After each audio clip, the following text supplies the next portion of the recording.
Okay, so I'm not sure if you can see them. Can you see the results? Yes. Okay. Okay, great. So it looks like it's been pretty favorable in terms of the university student responses. Thank you very much. Okay, so that, let's see. Okay, so I'm going to stop sharing and I will pass it on to Gerrard, please.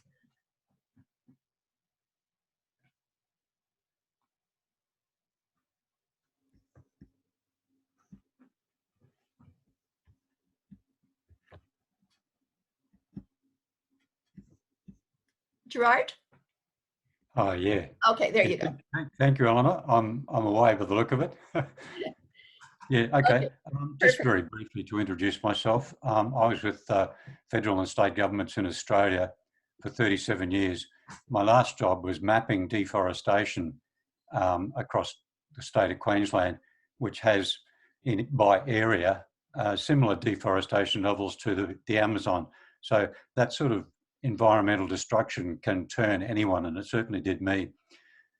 Recently, I also want to say that I was brought to tears when I was reading about what's happening right now on the Great Barrier Reef.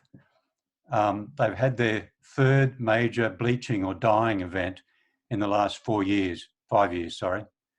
I used to work on the Barrier Reef in the 1970s, and it was just such an amazing wonderland. And to see the pictures of it now, it's heartbreaking. Anyway, what I wanted to do is talk about the footprint planetary boundaries and how food impacts those. You've probably all heard that we now need 1.7 years to generate what we use in a year on planet Earth. You've probably also heard that if we lived like North Americans or Australians, we need 5 planets to sustain us. What does that mean? It means that there are limits to our consumption. A group of scientists over the last 20 years had put together these planetary boundaries. You can see there's still a couple of question marks, but we are overstepping planetary boundaries in a number of areas, and we're in the danger zone in a number of others. And what this means is that if we overstep any of the planetary boundaries, it endangers all life on Earth. Okay, so you look at that red there, we're in dire straits. I'll run through these planetary boundaries very quickly and tell you how we're going against them. This is very, very serious times. And governments are very slow to react. So we need to do something. So, Eleanor, what you're doing here is just amazing. If we can have some practical results, make some practical changes, this is maybe going to save the world. But just to point out a few things here, the planetary boundary that we've most overstepped is genetic diversity. This is the 6th great extinction that you may have heard of. We're in the throes of it right now. And as we heard, we've lost 68% of wildlife. The other boundary is nitrogen and phosphorus pollution. Nitrogen is protein pollution, and we've doubled the carrying capacity on the planet through nitrogen fertilizer, but that has polluted the earth, and it's mostly through livestock agriculture. The others are climate change and land systems change, which means deforestation and freshwater use. So how are those endangered exactly? It's now realised that global food production is the single largest driver. Actually, going back here, you see the black dots? The black dots are that level of overstepping that is produced by food production. So the black dots, food production, is responsible for most of the planetary boundaries overstepped. So the single largest driver is now recognised as food production. So the thesis of this talk, which is I can make the longer talk available. This is just a short version.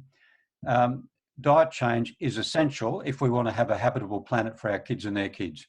It's no longer a matter of personal preference. So this is a really interesting diagram, and I think if we spend a moment on this, you'll agree. Down the bottom is the cities where we all live. Cities, infrastructure, transport, mining, all of that is in 1%. That's where we live. We have deserts, mountains, and forestry that we log, and there the untouched forests about 9%. But look up the top. The area in green is the area of crops that we have on planet Earth. They provide food for humans, and I can't see it there for this little thing here. They provide 88% of our food nutrient calorie value. The area in blue here is either the grazing land for animals or the cropland that is fed to animals. That produces 12% of our food. So if you were the manager of planet Earth, if you were looking at this planet we live on and how we could rearrange the use of our planet to do something differently, you have this huge area here outlined in blue that is now devoted to producing 12% of our food that perhaps we could do something differently with, and we'll get to that.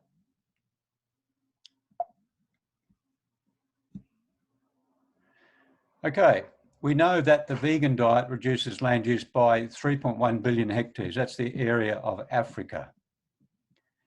Deforestation. We've now got past the stage where we're arguing about what causes deforestation. It's food. 84% of South American deforestation, which is the world's hotspot, is for pasture and livestock feed. And even in Indonesia now, where it's really hard to see what's going on because of the cloud cover, we've got a sample which has shown that a quarter of the deforestation is for palm oil and a fifth is for pasture. It's only a sample. So switching from animal protein to plant protein can stop deforestation. Biodiversity loss. This is very quick, but I'm whizzing through it. As Eleanor said before, of the mammals on Earth now, 4% of them, this is from mice to elephants, just 4% of the mass, the biomass, is wild animals. The rest is livestock and humans. This, by the way, is way more living biomass than has ever been on the planet. It's actually about 5 times more. And the reason for that is that we've got this nitrogen, the green revolution, where we had doubled the carrying capacity on the planet through nitrogen fertilizer. And 70% of the birds on Earth now are poultry. 96% of the mammals are livestock human, I said that. 83% of the wild mammals gone. 58% of the wildlife gone. Sorry, that's 68 now. 50% of the plants gone and 50% of the fish is gone. Agriculture is the greatest driver of species loss. So meat is the biggest threat to wildlife. It's not feral cats. It's what we eat. The Netherlands Environmental Assessment Agency did a report 10 years ago, looked at a range of different options to stop the biodiversity loss, and they found the most effective is the no-meat diet, turning back the world's pastures to wildlife. Protein pollution, I've spoken about this. This is nitrogen. Nitrogen equals protein on the very basic level. And what it's doing is it's concentrated where we have feedlots. It goes through these animals, including us, and it comes out in their urine. It enters the groundwater. It enters the waterways. It produces what you see in the left here. Algae love it, love the nitrogen, and with a little bit of phosphorus, that it goes mad. It produces toxic tides and dead zones. It's considered the greatest coastal water pollution on Earth. And the way to halve it, recent reports have said we must replace meat. Don't eat meat, dairy. Land degradation, this is pretty obvious, but we've abandoned 4 million square kilometres of cropland now. Each year we lose 20,000 square kilometres from soil erosion. This is scary. Farming the way we do, we have 50% of the world's soils are gone, and we have 60 years of farming left if the soil degradation continues the way it is now. Overgrazing, deforestation, ag practices are the principal causes of soil degradation. Animal agriculture shares the lion's share of that. Fresh water, we're in dire straits. We need 40% more water by 2030. Over half the world's large aquifers are threatened. And the reason why is that it takes a lot more water to produce meat products, animal products, than it does plant products. It takes 6 times more water to grow a kilogram of protein and 20 times more water to grow the equivalent calories. The Stockholm International Water Institute reported back in 2012 that if we want to have a world where there is enough water by 2050, we must reduce animal food consumption to 5% of our total calories. That's a global reduction of 75% of animal foods. What that means is in the West, it means more than 90% reduction of animal foods, because this is a global figure. So this is the water situation. It's dire. The oceans, we've fished out 90% of the big fish, and we've ploughed the continental shelves. As our fishing capacity has grown, the fish stocks are dwindling. This is a lot of this is government subsidised too. And what that nitrogen pollution does is flows out in the waterways, and it enters the oceans, and we now have 300 to 400 permanent ocean dead zones. They are the red dots that you see in this picture. But even now, the open oceans are becoming hypoxic. The reason for that is nitrogen feeds the algae. You have algae blooms. They just love it. What they do is they rise to the surface and they proliferate, and then they die. And as they die, they sink to the bottom and strip the water of oxygen. This stripping of oxygen has been linked to past mass extinctions.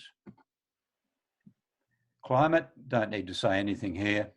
We've all experienced it firsthand, or most of us have. The weather is now climate boosted, and we're reaching tipping points. The face of climate change is this. If poor people don't have enough food, and another failed crop, another drought, another flood, what do? They get up and walk. And refugees, most of the refugees are internal within the continent, but some of them, like this Iraqi-Syrian refugee crisis, where they walked to Europe, got on a boat to Europe, that's a problem. The bottom picture here is the border between Bangladesh and India. Bangladesh is particularly susceptible to droughts and floods, and they know that millions of people are going to get up and walk. That's why they patrol. They have armed guards patrolling that border. Methane, I won't get into that much other than to say that even if we cut carbon dioxide to 0, methane alone will cause 1.5 to 2 degrees warming. I used to love cows, their big brown eyes. But the solution to climate is on the land. As we saw before in that land use diagram, we have a huge amount of the Earth's surface available to us to replant, to regrow. And here it is. If we moved away from grazing animals and crops to feed them, we could sequester decades of emissions. we could sequester 330 to 540 gigatons of CO2 by 2050. That's a recent paper that's just come out. The Netherlands Environmental Assessment Agency studied this, and they found that solution to be the lowest cost and the most effective at reversing climate change, and the cheapest.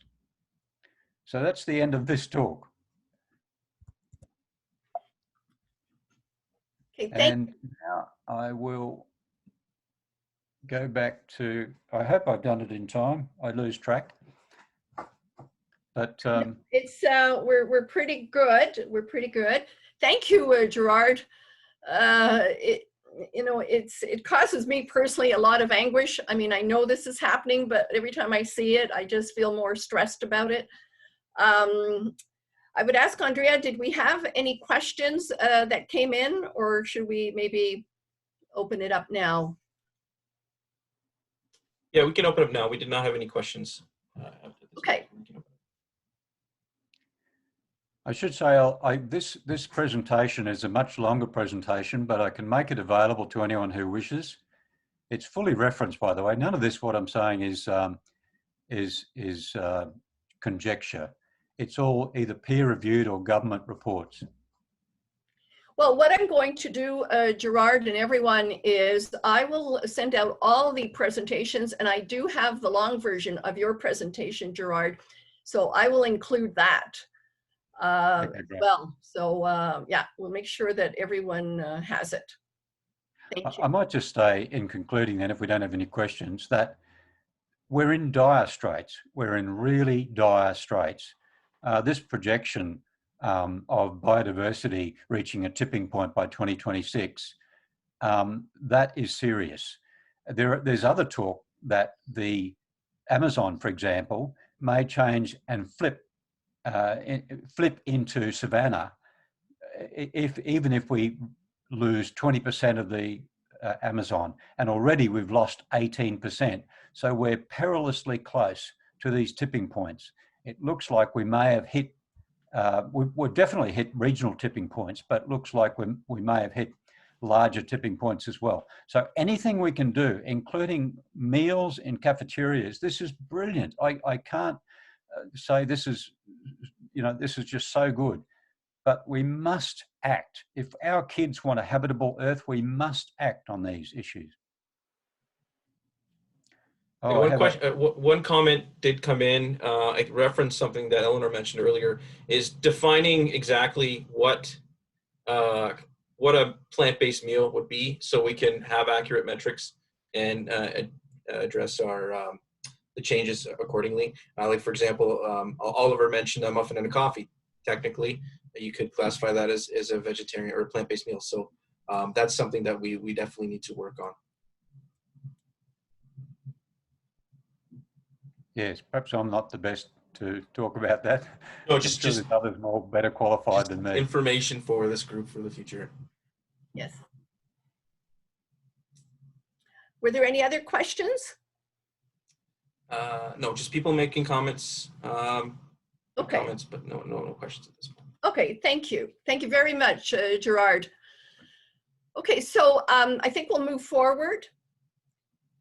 We are having some comments come in. Thank you. So maybe David, would you be ready to share your screen, please? Does that work?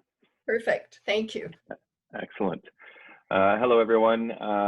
My name is David Speight, and I'm happy to talk to this group about UBC's journey of advancing more plant-based diets on our campus. Today, I'd like to begin by acknowledging that the Vancouver Point Grey campus is on the traditional, ancestral, and unceded territory of the Musqueam people.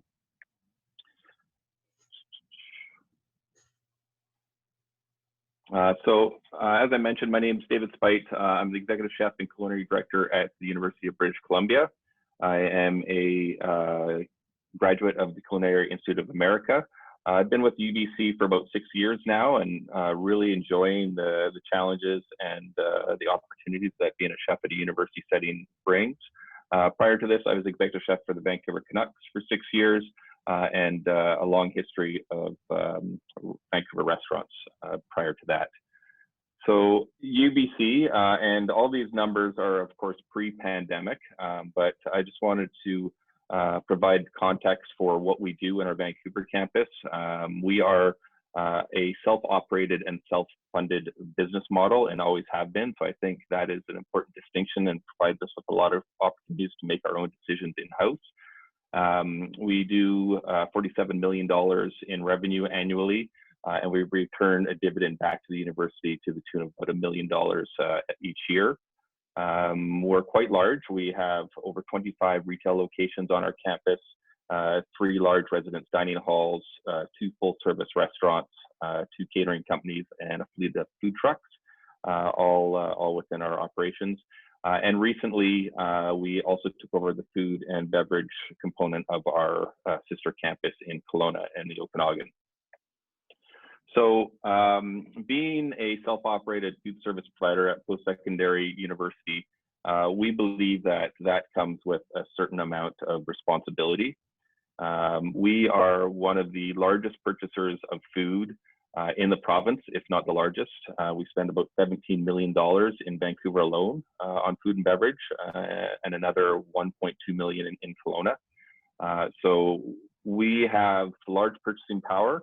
And with that, I think comes responsibility. So we have an opportunity to prioritize how we're spending our money and how we make our decisions on that. Because if we do it poorly, we risk our food system for future generations. Beyond that, UBC, of course, is a publicly funded university. So we feel that we have an obligation to challenge the status quo and also set the example for others to follow, and we're quite excited to do so. And the university itself also has developed strategic policies to support improve sustainability and more recently well-being. And we know that food can definitely play a significant role in both of those aspects. So we believe that it's our obligation to be a good campus partner and do everything that we can within our operations to support those greater university goals. And then the last piece also is the fact that the majority of our customers are students, and they're primarily in the age group of 18 to 22 years old. And this is a really formative time in a person's life to develop eating habits. A lot of our students have been coming from a home environment for a long time, and this is really the first time that they're making food decisions on their own. And we believe that their relationship to food that they learn at university can last them a lifetime. So we really do feel strongly that we have a role to play in that. We also believe that Canadian universities and universities in general, quite frankly, are evolving quite quickly, and they're questioning old assumptions about food and campus life, and understand that they have an opportunity to make a significant impact to the student experience as also the campus experience, and we're excited to play a role in that. And beyond that, there is an obvious direct relationship between eating well and academic success. Anyone that tells you there isn't, they're not right. This is something that is a really important aspect for us, to educate our students about what they're eating and how they're fueling their bodies is a direct relation to how they're going to fuel their minds for academic success as well. And then beyond that, we want to assume a leadership role on our campus around food and healthy, sustainable food systems. We are the food experts on our campus. So let's make sure that we're sharing education, because we are, our operations are in a place of learning. So that's going to be something that is important to us. And we also believe that food is an opportunity to define the campus culture for a university. We know that they're not coming here for the food, but certainly while they're here, they're coming for an education, but the food can play a key role in recruiting and attracting people to come to universities as well. And then plant-based eating, we know has many, many benefits, from climate impact to nutrition to animal welfare to cost efficiencies. So there's lots of good reasons for us to support plant-based eating on our campus. So about 6 years ago, we decided that we needed to change our food system here at the University of British Columbia. And so really the first thing we needed to do, we needed to create a vision and understand what we wanted to achieve and what we wanted to do. And once we did that, we realized quite quickly that we had to change our inputs. Our inputs could be simply the ingredients that we're buying, also includes our staffing models, our training models, how we're viewing culinary, how we're trying to attract the right chefs to come to our campus. And then once they're here, what are we teaching them and what are we training them? And how are we going to change that culture within our operation? And then beyond that, we want to deliver results. So when we talk about delivering results, we need to measure those things. So we need to have key KPIs to set some targets, as well as hold us accountable for those commitments that we've made. So in 2017, our first step on this journey really was the development of our food visions and values. Anytime I'm asked, how do you go about changing the culture of a food system at a university? I always lead with our food visions and values. So our food visions and values are 16 guiding principles that help shape and inform our decision making. And they range from well-being, sustainability, staff development, training, all sorts of things. But these are, the key thing about these is they've been signed off by our leadership. So we need to have support from above. Everybody likes to do these things until they cost money, and they almost always do. So if you don't have this embedded in your business plan and have support for that, you're constantly going to hit roadblocks and hurdles that are going to be tough to overcome. But when you've committed as an organization to a set of values, it makes it easier to make the right decision more often than not.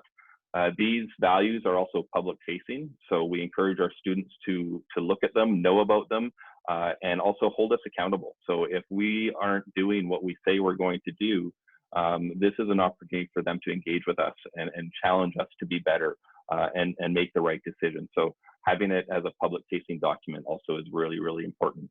And then as this discussion today is relates to our food vision values, one of our values absolutely is committing to reducing red meat consumption and advancing plant-based diets on our campus. And I'm happy to share these food visions and values as they are public facing. So to create these food visions and values, we didn't just make them up, we grounded them in science. So we took inspiration from a lot of sources, but these three key documents in particular. So one is the Menus of Change, Principles for Healthy Sustainable Meals. It is a university collaborative between the Culinary Institute of America and Harvard School of Population and Public Health. And they have their own set of values that guide universities to create sustainable food systems. Beyond that, the Eat Lancet report came out a couple of years ago, and we took lots of information from that. And the revised Canada Food Guide came out at a similar time. So these three documents really helped us create those food visions and values. And as Michael Pollan's been saying for a long, long time, they all added up to the same thing, and that is to eat food, not too much, mostly plants. And so everywhere we looked, we were getting the same indicators. So we knew we were on the right track to work hard to advance our plant-based culture on this campus.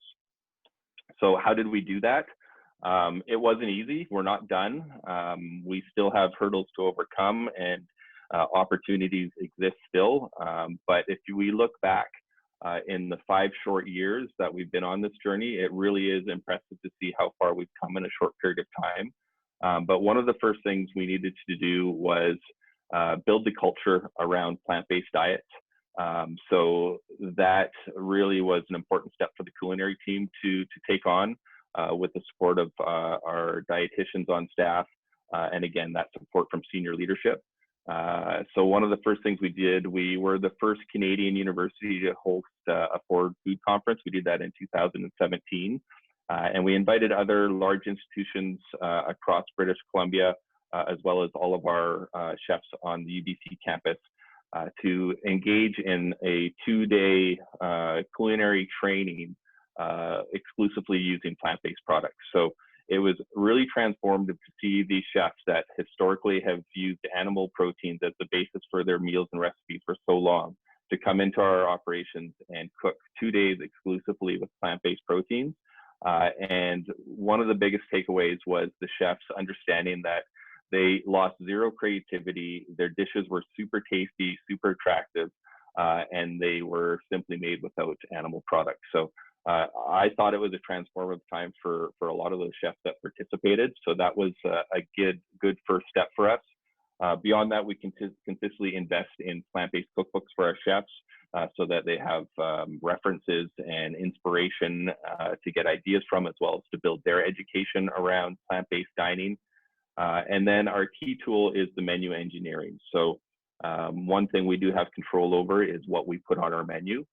We don't control what our students choose to buy from that, but we know that if we make sure that the plant-based options are not a simple afterthought, but they're an inspired aspect to our creative design for our menus, that they're abundant in offering, and that the execution of them are just as good as any other dish on our menus, then our students are going to choose those more often. And when we talk about this, we don't talk about vegan and vegetarian meals. We're simply talking about plant-based meals. For this to be really successful en masse, this needs to be something that everybody participates in. We don't need to preach to the vegans and the vegetarians about eating plant-based. They're already there. For this to be successful and for us to move the needle, this needs to be something that everybody gets excited about. So that's kind of our goal with that. And then beyond that, there's ways that we've reduced red meat consumption, even within a straight up red meat dish. So one of the exciting things that we launched last year was a blended burger product. So it's our traditional hamburger, and we worked with our supplier to make us a burger that was, after many tests and trials, we landed a product that was 75% beef and 25% plant protein. And we felt that it got us to a point where it tasted just as good as a traditional 100% beef burger. So we switched in 2019. We sold over 1,000 cases of burgers, and not one person commented and noticed. We, of course, put the information out there on our menus from an allergen and ingredient standpoint, but we just simply switched out that burger, and people loved it, and they didn't even know. So there is ways to reduce red meat even in a typical animal protein dish. So we're looking at many different ways to change our inputs. As I mentioned earlier, setting targets and measuring key metrics is important to this. And then make sure that you celebrate the successes along the way, because it is hard and it is challenging. And a lot of times you feel like you're pushing a rock up a hill. But if you step back and look at the distance you've traveled in a short period of time, it really is exciting to see. So for us at UBC in 2019, 47% of all of our menu offerings in residence dining are 47% were plant-based. We've got a goal of getting that to 50% for 2021, so for September of next year. And referencing the question that was asked earlier, we measure an entree basically as that. It's an entree. It's not a muffin and a cup of coffee. It needs to be a balanced meal that we work with our dietitians on confirming what a balanced meal is. And that's how we measure those. So we're at 47%. That doesn't mean we're selling 47% plant-based options. That simply means that 47% of the menu offerings are plant-based. And then another key metric for us is to measure how much we're spending on produce as opposed to meat, poultry, seafood combined. And in 2018, it was the first year that we actually spent more money on produce than all those other animal proteins combined. So that was another key indicator that we're moving in the right direction. Another key piece for us is to not use the words vegan and vegetarian when we're talking about menu descriptions. We use icons to identify that, because I think it is still important for folks that choose those diets to be able to identify what is vegan and what is vegetarian. But if we call something a vegan something or other, it's only going to appeal to the vegan. So we really try to ground our menu descriptions in flavor and make them really tasty sounding, as well as eating wise. But then use those icons to identify the vegan and vegetarians.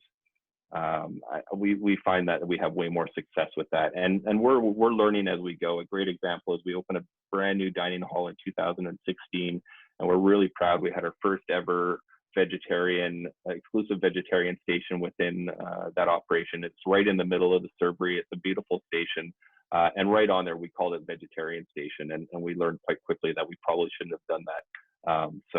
We're learning as we go as well. And then I think another important thing is to firmly understand why you're doing this. As I mentioned earlier, there's no shortage of great reasons to try to advance plant-based diets on our campus, but really understand why you're doing it. And for UBC, it's for climate and health for sure. Those are our two aspects of why we're trying to not push, but encourage students into eating more plant-based. We also have the pleasure of having a wonderful farm on our campus that's operated by the university, and what we do out there is we take our chefs out there every year to get their hands dirty in the field, work with the farmers, and truly understand what it takes to grow food. And I think that that experience is transformative for our chefs. It's far too easy for us to simply pick up the phone and the food arrives at our doorstep every single day.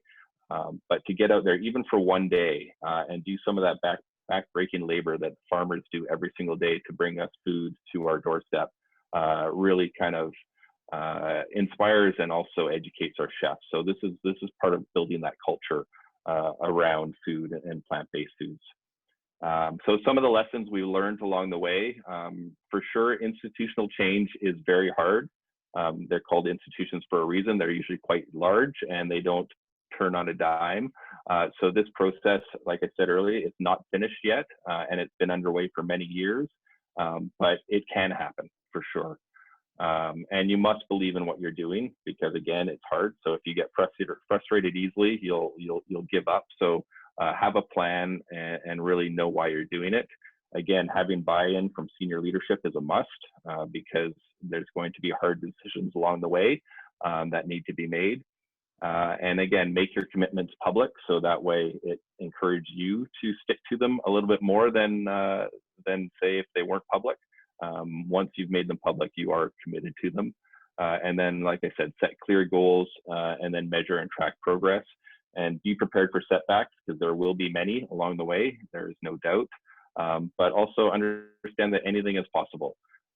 If somebody told me that we'd be at 47% plant-based options in residence dining in 2020, I would have been really surprised, and I was the one pushing for it. So it is great to see that things can change quite quickly, really, if you're committed to it. And then as far as what's next for us, we were hoping to have it open in 2020, but with the pandemic, that's been pushed. But for 2021, we're looking at open our first ever exclusively plant-based cafe on this campus in a retail environment. So we're excited about that. We've applied for funding for more plant-based culinary training to help support our journey.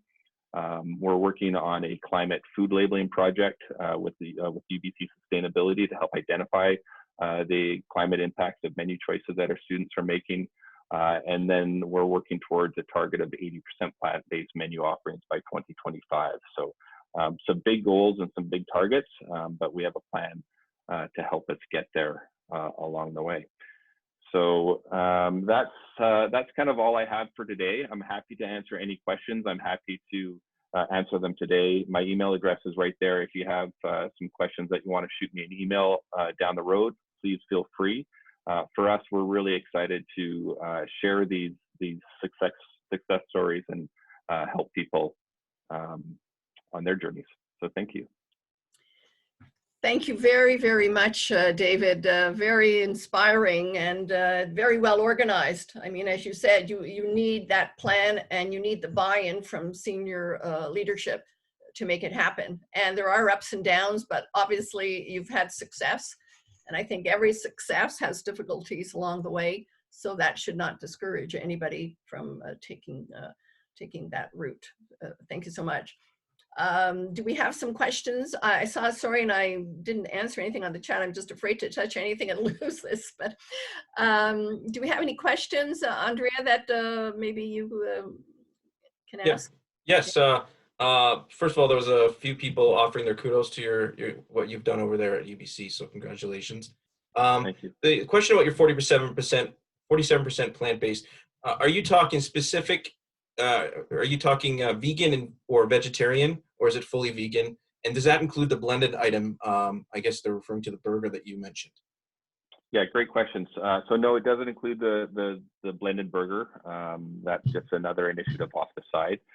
So what we're calling plant-based is it's basically vegetarian. So it needs to be free of any animal proteins. So it's not exclusively vegan, but it includes vegetarian and vegan items.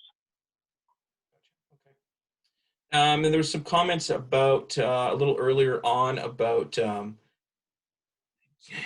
getting brands on board with this initiative. I think that would certainly help. The comment would certainly push the Zillennials, the Zillennial customer base. Do you have brands on your campus?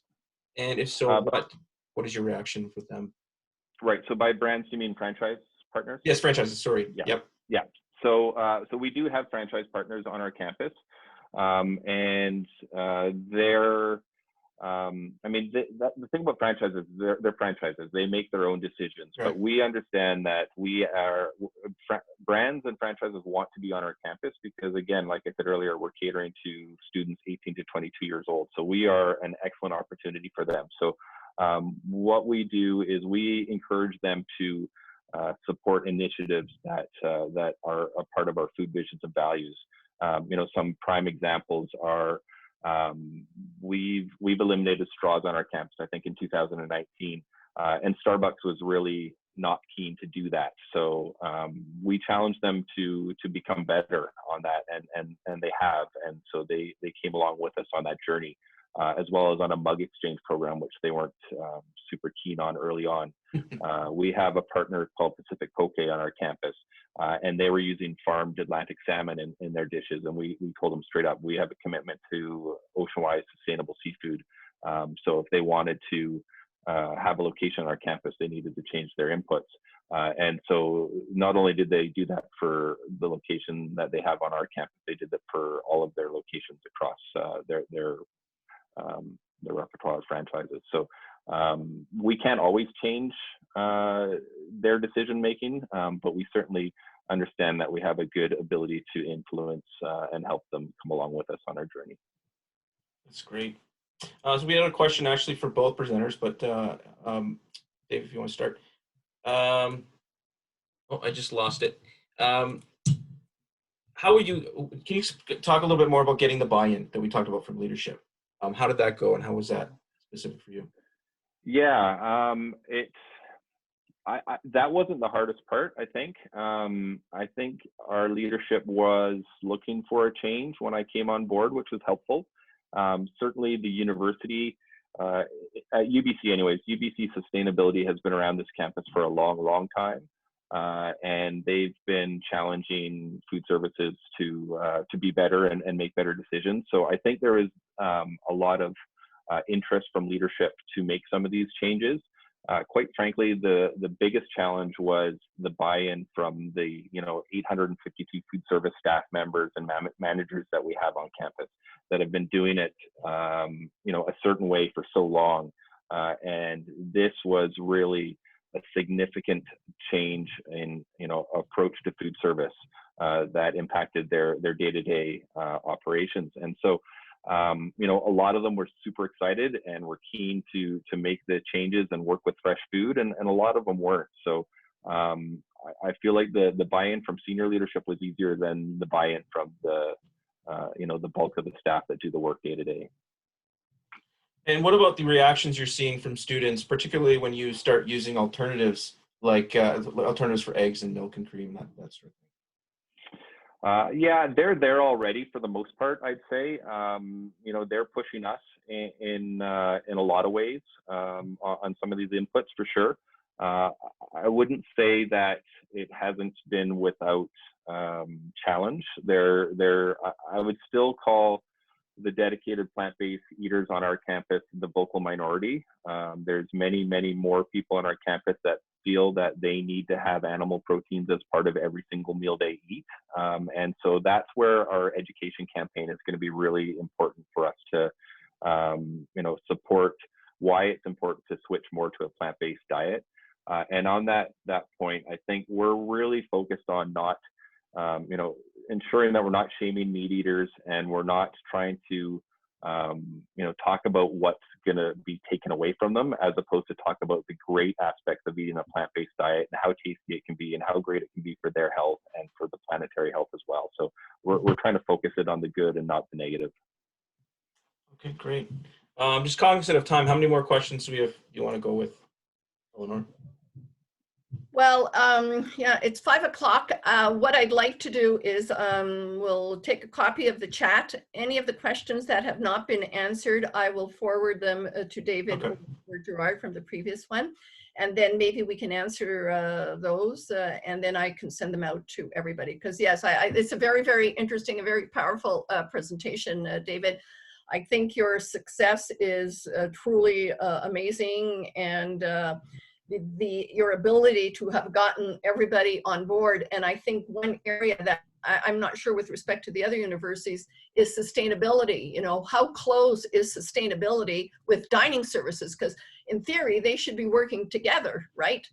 And I don't know exactly how many people we have here on sustainability, but I know, Andrea, you may have to go soon. So I think we're going to try to answer those questions offline for now.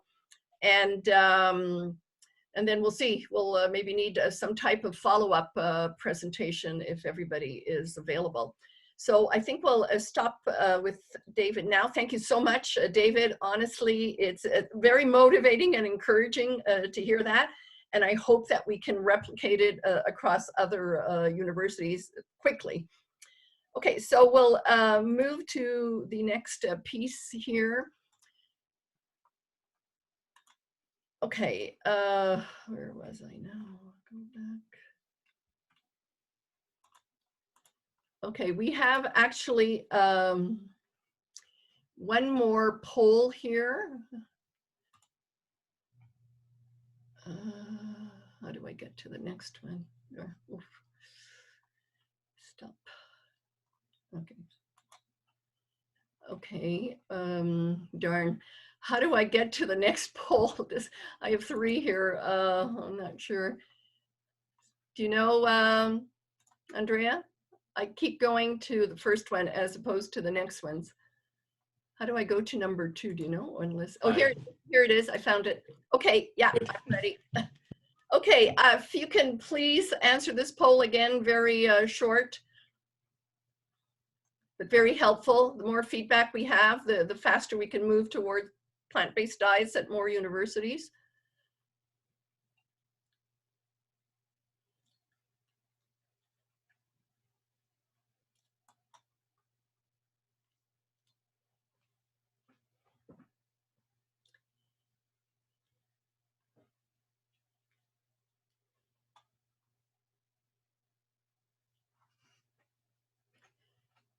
Okay, we've got 10 out of 25. Any more, or should we end this? 11, 12, 13. Okay, I think we'll stop it unless there's somebody quickly that can respond. Okay, so I'm ending the poll. I'll just share the results. Again, seems to be very favorable in terms of motivation. And where do people, this is of interest because this is, you know, where I'm trying to push now, 2022. So doesn't look like we have any above 60, but we'll see. I'll have to take a look at that and see what strategies we can use. Okay, let me just, did I share the results? Yeah. Okay, so let me move to the next section. Where am I here?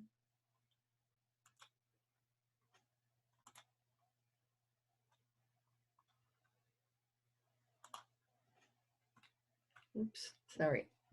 Okay, quickly here, the world is definitely changing. We spoke about UBC, excellent results.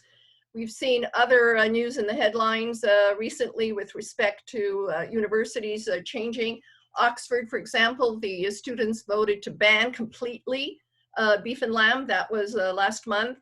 Harvard, again, moving to vegan food for reducing greenhouse gas emissions. Cambridge, Stanford, they're greater than 50% vegan and 80% vegetarian. So just here, I wanted to mention this because I find sometimes, you know, we all are busy with our families, our work, and so on, and we don't always appreciate the gravity of the problem that we're in.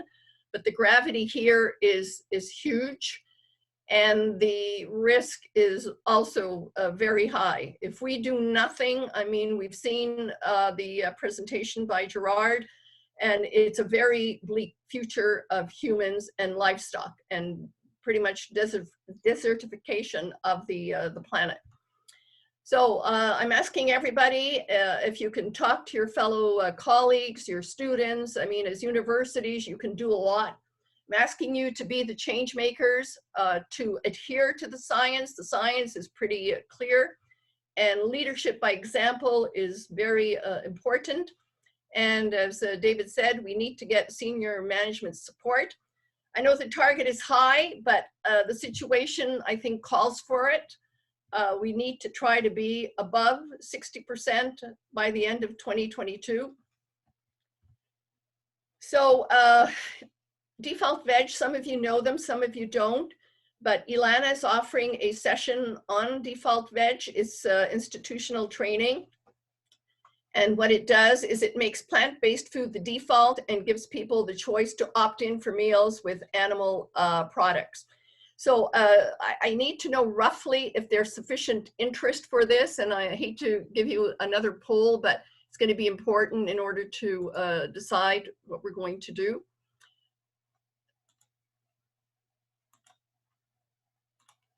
Okay, there you go. If you can just answer this just to give us an idea if we should move forward with that.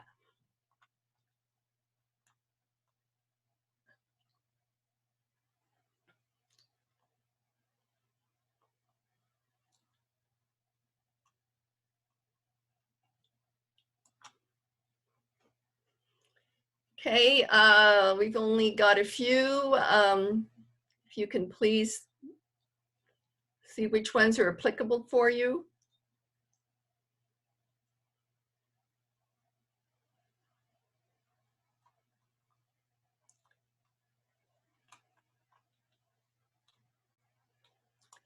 Okay, we've got 14. Looks like it stopped there at 15. Any more? I'll close it. Okay, closing. Share results. Okay, so seems most people found this to be informative. Okay, and Default Veg seems to, quite a bit of interest. So that's good. Thank you. I'll close that.